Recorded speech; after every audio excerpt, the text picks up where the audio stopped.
আসসালামু আলাইকুম সুপ্রিয় শিক্ষার্থীরা, তোমরা সবাই কেমন আছো? আশা করি সবাই অনেক অনেক ভালো আছো। শিক্ষা প্রতিষ্ঠানের সাপ্তাহিক ছুটির বিষয়ে স্পষ্ট জানালো শিক্ষা মন্ত্রণালয়। তোমরা অনেকেই হয়তো ইতিমধ্যেই জেনেছো, ফেসবুকে ইতিমধ্যে অনেক পোস্ট দেখেছো যে আগামী বছর অর্থাৎ 2025 সালে আবারও শনিবার শিক্ষা প্রতিষ্ঠান খোলা থাকবে। এ বিষয়ে বিস্তারিত জানবো আমাদের আজকের ভিডিওতে। শুরু করার আগে সবার কাছে ছোট্ট একটা রিকোয়েস্ট করছি, যারা এখনও আমাদের চ্যানেলটিকে সাবস্ক্রাইব করনি তারা এখনই সাবস্ক্রাইব করে রাখো, তাহলে পরবর্তীতে তোমাদের জন্য প্রয়োজনীয় সকল শিক্ষণীয় আপডেট, সকল পরামর্শ সবার আগে পেয়ে যাবে।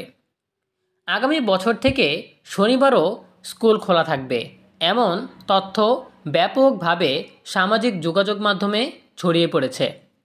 ফেসবুকে ছড়ানো এসব তথ্য সঠিক নয় বলে জানিয়েছে শিক্ষা মন্ত্রণালয় এবং মাধ্যমিক ও উচ্চশিক্ষা অধিদপ্তর মাউসি। মন্ত্রণালয় ও মাউসি জানিয়েছে, ফেসবুকে ছড়ানো তথ্যটি তাদেরও দৃষ্টিগোচর হয়েছে। কিসের ভিত্তিতে কারা এমন তথ্য ছড়িয়েছে সেটি তারাও জানেন না বলে দাবি করেন। মাউসির মাধ্যমিক বিভাগের সহকারী পরিচালক দুর্গারানী শিকদার বলেন, শিক্ষা প্রতিষ্ঠানের সাপ্তাহিক ছুটি শুক্র সেটি এখনও বহাল। আগামী বছর থেকে শনিবার স্কুল খোলা থাকবে এমন কোনো সিদ্ধান্তের কথা আমার জানা নেই।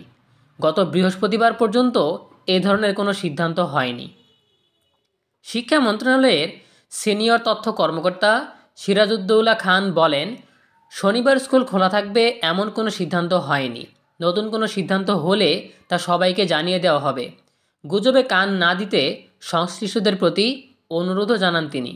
এদিকে আগামী বছর থেকে শনিবার স্কুল খোলার থাকার তথ্য ফেসবুকে ছড়িয়ে পড়ায় ক্ষোভ প্রকাশ করেছেন শিক্ষকরা।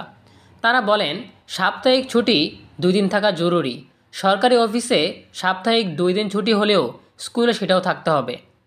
তবে শিক্ষকদের অনেকে মনে করেন, উদ্দেশ্য প্রণোদিত হয়ে কেউ বা কোনো গোষ্ঠী শিক্ষাঙ্গনে অস্থিরতা সৃষ্টি করতে এই ধরনের তথ্য ছড়াতে পারে, যাতে শিক্ষকরা ক্ষুব্ধ হয়ে আন্দোলনে নামেন।